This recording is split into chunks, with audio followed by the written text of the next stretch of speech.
V tomto videu sa pozrieme na veľmi často používané a obľúbené sloveso möchten.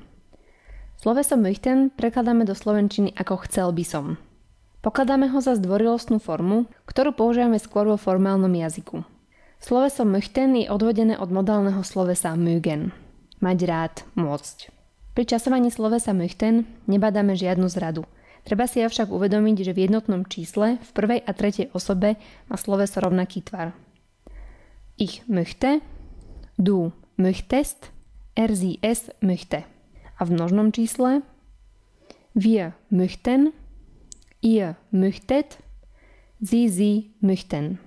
Teraz sa pozrieme na použitie slovesa möchten vo vete. Musíme si ale pamätať základné pravidlo. Ak sa vo vete nachádza viac ako jedno sloveso, prvé sloveso je vždy vyčasované a všetky ostatné sú na konci v neurčitku. Môžeme tak vidieť aj na príkladoch. Möchten Sie etwas trinken oder essen? Chceli by ste niečo piť alebo jesť? Ich möchte einen schwarzen Kaffee bestellen. Chcel by som si objednať jednu čiernu kávu. Möchtest du noch etwas sagen? Chcel by si ešte niečo povedať?